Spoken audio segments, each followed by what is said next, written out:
బాగుండదు సార్, ఆ బాగుండదు నేను పోవాలి. తర్వాత పని తీసేయి, ఉపదేశుడు అన్ని తీసేయమంటాడు. కౌపేయం తీసుకున్నాను ఫ్రెండ్స్, అది ఒకటి తీసేసి నీకంటే గతి లేని వాడు ఎవడనంటే ఇచ్చే పంచి. దీన్ని ఏమనంటారు, విశ్వజిత్ అనేటువంటి ఒక పరమ పవిత్రమైన యజ్ఞంగా చెబుతారు. అంటే విశ్వంలో జయించున్నట్టు యజ్ఞం ప్రపంచంలో ఏనాడైనా ఉంటే ఇది ఒక్కటే యజ్ఞం. ఈ నరుడు ఇది చేతైన వాడు తప్ప మిగతా వాడంతా తపటగా బతకాల్సిందే. వాడేమనుకుంటాడో వీడేమనుకుంటాడో, వాడు ఉద్యోగం తీసేస్తాడేమో, వీడు మన వ్యాపారంలో బేరం మన దగ్గరికి రాడేమో అనేటువంటి మొహాలు పెట్టుకుని బతకవలసిందే. ఇది లేకపోతే ఇది ఉన్నటువంటి వాడు ఒక్కడే నరుడు మొహం పెట్టు బతకడానికి వీలవుతుంది. లేకపోతే నకవా ఒకవా అని అనుకోవాలి. తెలుసు మనకి ఆ పంచతంత్రంలోనూ వాటిలోనూ అనుకుంటే రెండు లఘుపత్ర గుండెన వయసంబు జాగ్రత్తగా చూపు ముసలికి రద్దా వాడు మాట్లాడుకున్నట్టు మాట్లాడుకోవాలి. అవి మనుషులవే ఫోటోలు తీస్తే ఉరికే తెలియకట్ట పడ్డాయి. మనం ఉరికి తెల్లగా బతక మన తెల్లగా బతికితే అది మనుషుల ఫోటోలు కనపడే. వాటిలో లఘుపత్ర గుండె అవి చూసినట్లయితే మన చదువుకుంటూ తెలుస్తుంది వాడు మనుషులే అని. కానీ వాడి గత ముక్కు, వాడి కాకి ముక్కు ఇవన్నీ ఎందుకు ఉన్నాయంటే మనం చేసిన పనులు ప్రపంచం. వాడు అందులో కాటకదా మనకు అని తరువాత మినిస్టర్స్ బ్రహ్మణం, అలాగే కాటకపాటలు అని కూడా దగ్గర నాకు పోయితారు. వాళ్ళు ఆ రోజుల్లో అనాగరిక రోజులు కదా, మంత్రి పదవులు కోరుకుని వాళ్ళకి డబ్బిచ్చి లక్షలు ఇచ్చి ఇప్పట్లాగా పరమ పవిత్రంగా వచ్చేవి కావు.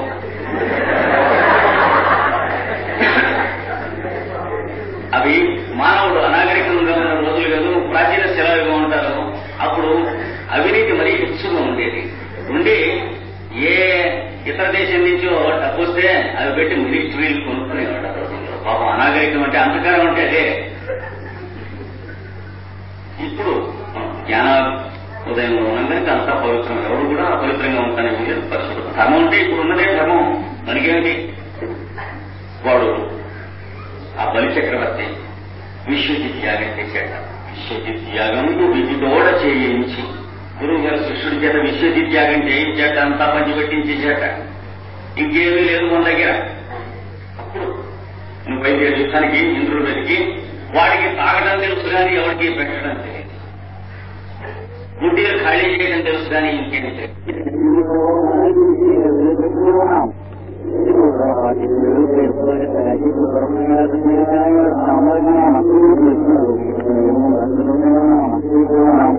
కారులో ఎక్కించి మెడ మీద తెచ్చుకుంటాం కానీ ఇంద్రుడికి ఇంకోటి తెలిసినటువంటి కాదు. కనుక ఇప్పుడు బయలుదేరు, నీకు ఎదురే ఉందో చూద్దాం అన్నాడు. భాగవతం ఎందుకు చదువుకోవాలి అంటే 5000 సంవత్సరాల కింద రాయబడినటువంటి పుస్తకం. మరి 13వ శతాబ్దంలో తెలుగులోకి అనువాదం చేయబడినటువంటి పుస్తకం. మన అదృష్టం బాగుంటే అనువాదం చేశారు. భారతదేశంలో ఏ దేశ భాషల్లోకి మెడకాయ మీద తలకాయ ఉన్నట్టుగా భారత భాగవతాల అనువాదం కాదు. ఏదో లయ పదాలుగా, భక్తి పదాలుగా ఈ తండ్రికి పెట్టుకుంటూ పాడేటట్టుగా మిగతా భాషల్లో ఉంది. కానీ తెలుగులో ఉన్నట్టు భారత భాగవతాలు ఏ భాషల్లో లేవు. ఒకటికండి మా సత్యనారాయణ మిశ్ర లాంటి వారు ఎవరైనా హిందీలో ఉన్నదని చెప్పినట్లయితే నేను ఒప్పుకుంటాను.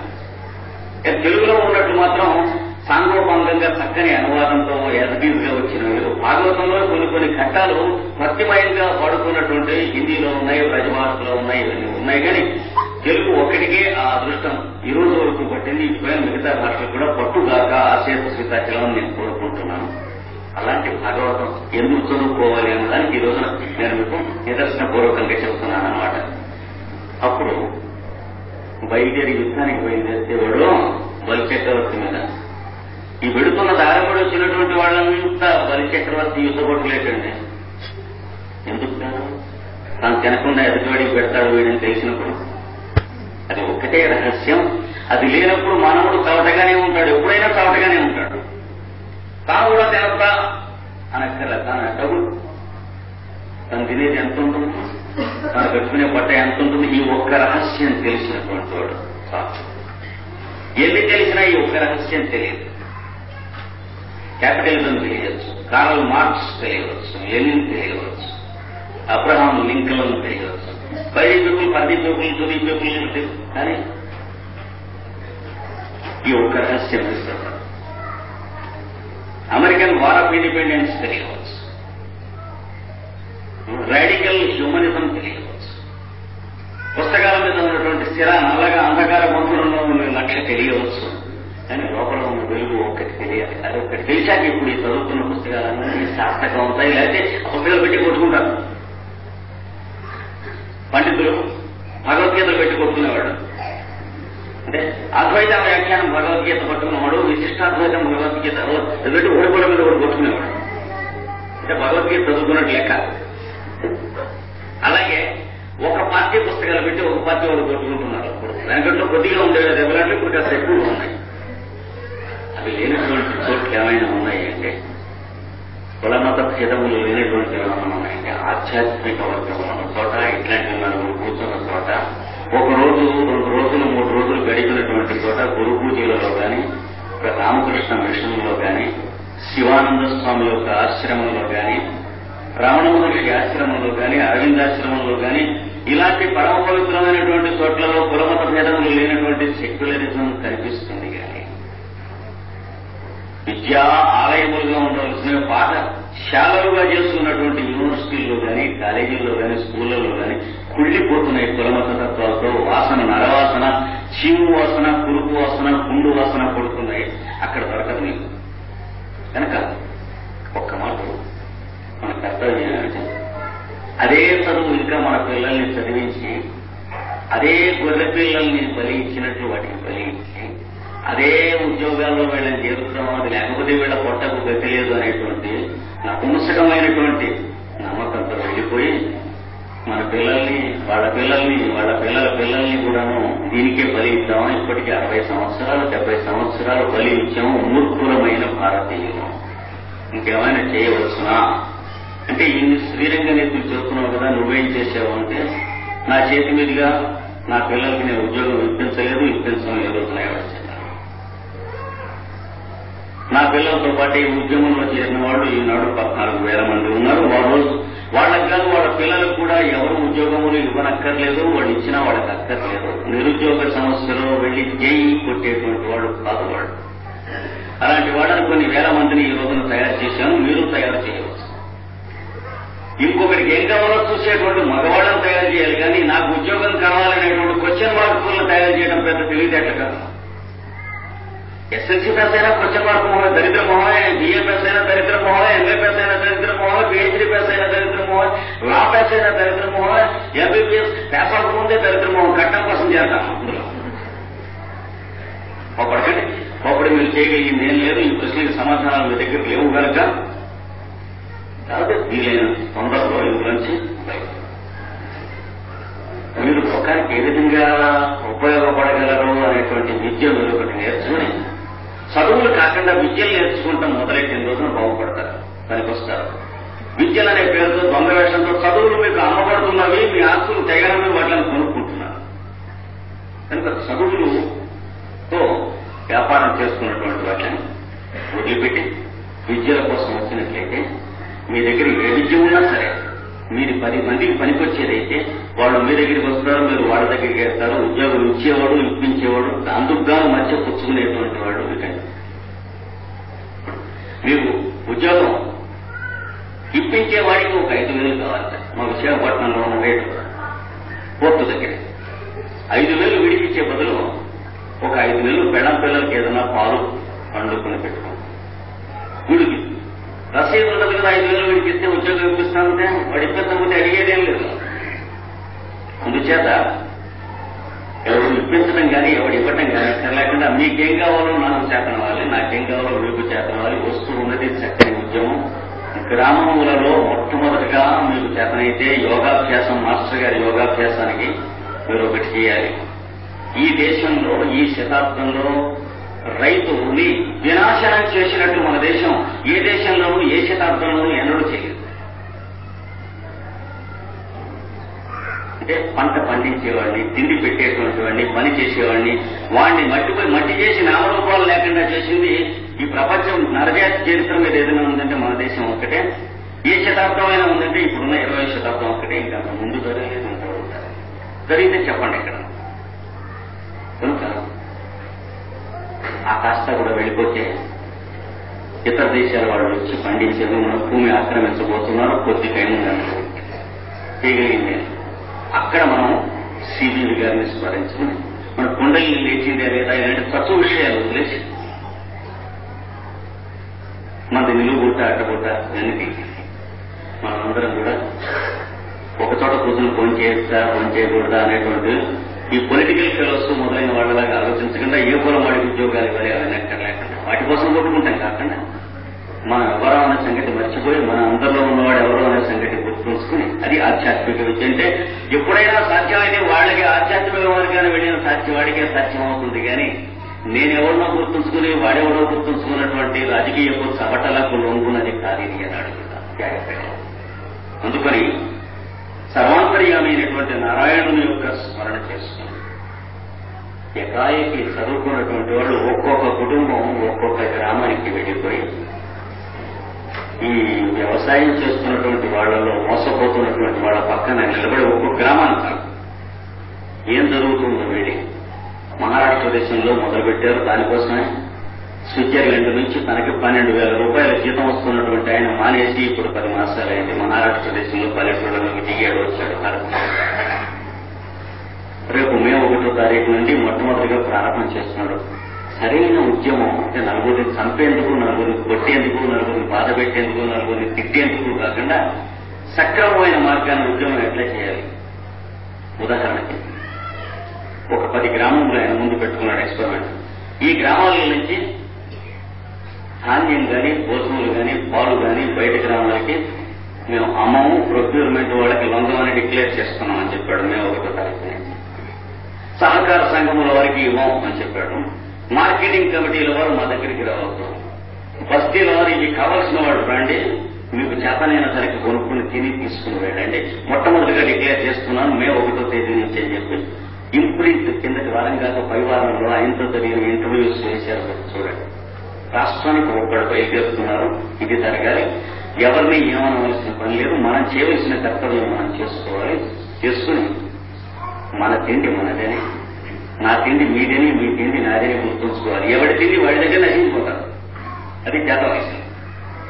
కావాల్సిందల్లా ఒకటే, నా దగ్గర ఉన్న తిండి మీదేని గుర్తుంచుకుంటే వర్తిల్లుతుంది, మీ దగ్గర ఉన్న తిండి నాదేని గుర్తుంచుకుంటే వర్తిల్లుతుంది. నా దగ్గర ఉన్నది నేను తినేసి మీ దగ్గర ఉన్నది మీరు తినేస్తే ఏం మిగిలేదు, చీమ గడిదే కథలాడుతుంది. అందుచేత రోజు పొద్దున 6 గంటలకి సాయంత్రం 6 గంటలకి ప్రేయర్ చేసుకునేటప్పుడు నమస్కారం మాస్టర్ సిబిబి అనుకునేవారు కానీ, రమణ మహర్షికి నమస్కారం చేసుకునేవారు కానీ, అరవింద యోగీంద్రుడికి నమస్కారం చేసుకునేవారు కానీ, ఎవరికైనా సరే ఇందులో ఎన్ని యోగములు ఉన్నాయని నమ్మిన వాడికి యోగం ఎన్నడూ అబ్బదు, అధోగతి పాలైపోతారు. అంటే వాళ్ల మార్గంలో yoga, CBB yoga, Aravinda yoga, Ramana Maharshi yoga, transcendental meditation yoga ఇట్లా ఉండదు. యోగం ఒకటే, ఇంతమంది కూడా దానికి చేసుకున్నటువంటి కర్తవ్యాచరణగా తెలుసుకోవాల్సింది. దాంట్లో మనం కూడా యోగం అభ్యాసం చేసేటప్పుడు ఐడెంటిఫికేషన్ చేతనవాలి కానీ ఐడెంటిటీ గుర్తుంచుకుంటామనే పశుత్వం కాదు మనం చేయవలసింది. అంటే మిగతా వాళ్ళకన్నా మనం ఎలా విశిష్టులము అనేటువంటి దుర్బుద్ధి మనకు పోవాలి. క్లాస్ మొత్తం మీద మన అబ్బాయికి ఫస్ట్ మార్కులు రావాలి, క్లాస్ ఫస్ట్ రావాలనేటువంటి పశుత్వం తల్లిదండ్రులకు పోవాలి. పిల్లలకి నేర్పవలసింది అది కాదు. క్లాసులో అందరూ చదువుకోవాలని రావాలి కానీ మన కుర్రవాడికి క్లాస్ ఫస్ట్ రావాలి అని అనుకునేటువంటి తల్లిదండ్రుల అండను పెరిగిన పిల్లలు ఎవరు కూడా సరైన మార్గాన్ని అనంతరం పైకి వచ్చి తెలుసుకోవాలి. అందుకని ఇవి నవయుగములకు సంబంధించినటువంటి సూక్తులు. సూక్తులంటే ఆచరించిన తర్వాత చెప్పేవి. మా పిల్లలకి ఉద్యోగాలు ఇప్పించకుండా ఆచరించిన తర్వాత నేను చెప్పగలుగుతున్నాను కానీ సమయం.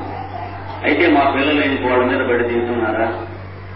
5 రూపాయల పని ఎవరికైనా చేసి పెట్టి 2 రూపాయలు తీసుకుంటాను నేర్చుకున్నారు ఈ 14,000 మంది నా దగ్గర తయారైనటువంటి వాడు. అలా తీసుకున్నట్లయితే తాను తినడానికి, తన భార్య తినడానికి, ఇల్లు వాకిలి బట్టకి సరిపోను, మిగిలింది ఎవరికైనా దానం చేయడానికి కూడా సరిపోతుందనే సంగతి వాళ్ళు తెలుస్తున్నారు. అందరం తెలుసుకున్నాం. దీన్ని ఈ మధ్యలో ఒడిదుడుకులు రాకుండా సిబిబి గారు ముందు కాపాడుతూ ఉండేటువంటిది అది నేను చెప్పేది. అందుకని సిబిబి గారి యోగ మార్గం, సిబిబి గారి యోగ మార్గం అని అంటే కళ్ళు మూసుకొని నమస్కారం చేసి మనం వారికి సమర్పణ చేసి నమస్కారం మాస్టర్ సిబిబి అని 3 మాటలు అన్నవరకే కానీ ఆ పైన ఏం జరుగుతుందో అనే దుర్బుద్ధి మన మనస్సులో ఉంటే గురువుని మనం నమ్మిన వాళ్ళం. గురువు ఏం చేస్తాడో ఒక కంటితో చూస్తూ ఒక కన్ను మూసుకుని ధ్యానం చేసేటువంటి కొంగముండ కొడుకుకి గురువు మనస్సులో ఎందుకుంటాడు. అంటే ప్రైయింగ్ ఇంటూ గురు విల్, అంటే లోపల ఏం జరుగుతుందో, లోపల వర్క్ వర్కింగ్స్ జరుగుతున్నాయా? వర్కింగ్స్ అంటే మనం చేయాల్సిన వర్కింగ్స్ అంటే మన వర్క్ మనం చేయడం లేదు. సోంబేరి కూడా కూర్చుంటే వర్క్ చేయకపోతే వర్కింగ్స్ ఉండవు. ఏ గురువు మార్గం అయినా అంటే తెలుసుకోవాలి. వర్క్ చేసేవాడికి దాని పేరు అందులో జరిగేటువంటి పరస్పరత్వంలో వర్కింగ్స్ ఉంటాయి. కానీ వీళ్ళలో వర్కింగ్స్ ఉంటాయో లేదో గురువు గారు చూడవలసినవి, మనం చూడవలసినవి. అవి మనం చూసుకుంటాం మొదలెట్టాక మనం ఆయనకి పనికిరాం, ఇంకోటికి పనికిరాం, మనకి పనికిరాం. ఇది మాత్రం గట్టిగా తెలుస్తుంది. పరస్పరత్వం అనేటువంటి అభ్యాసంలో జీవితంలో ఇంకొకరి కోసం మాత్రమే జీవించే జీవితం అనేది మనువు కొన్ని లక్షల సంవత్సరాల కింద ఈ భూమి మీద స్థాపించాడు. దాన్ని కుటుంబము అనేటువంటి వ్యవస్థగా పెట్టాడు. దానివల్లనే గృహస్థాశ్రమం అనేటువంటిది దీక్ష పరమ పవిత్రంగా పెట్టాడు. అప్రయత్నమైనటువంటి సాధనగా అందులో వస్తుంది.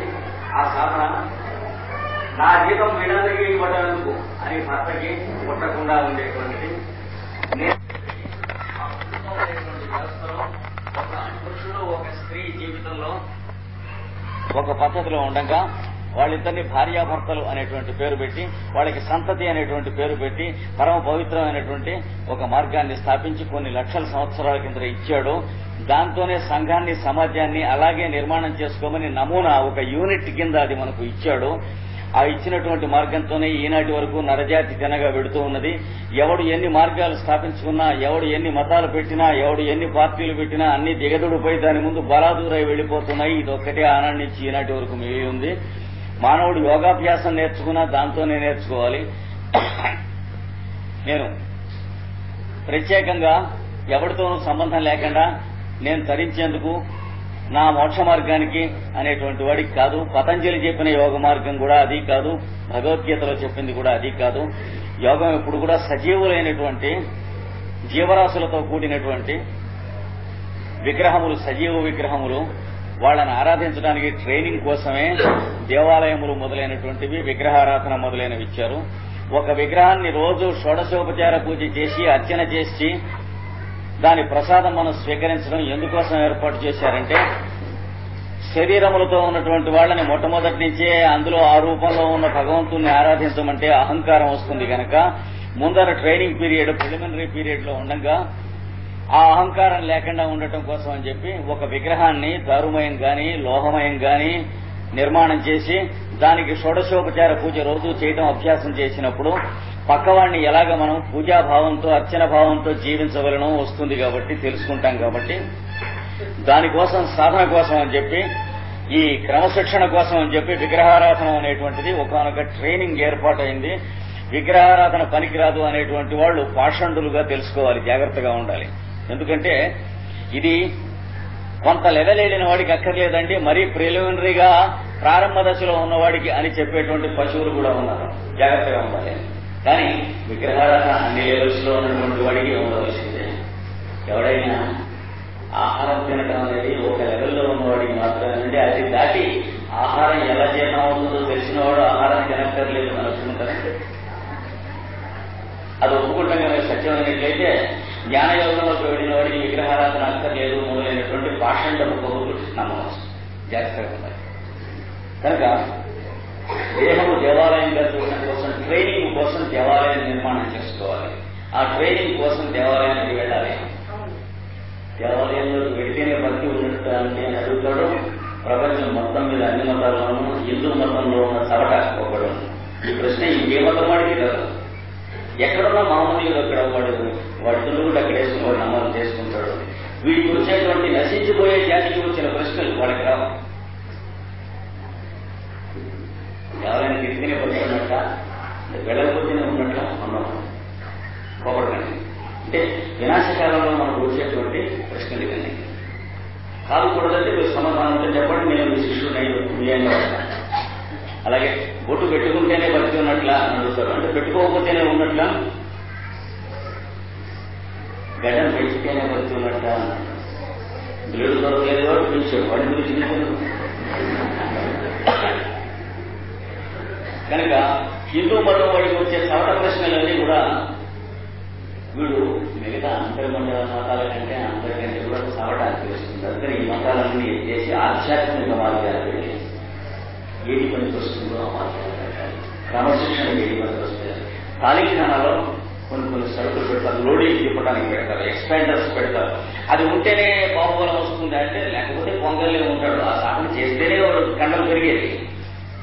ఈ సాధన చేస్తేనే ఉందా అని అడిగితే, కండలు కావాలంటే ఆ సాధన చేయాలి. కండలు వస్తేనే ఉందా అంటే అక్కర్లేదు, మామూలుగా సరిపోవచ్చు, దానికి ఉంది.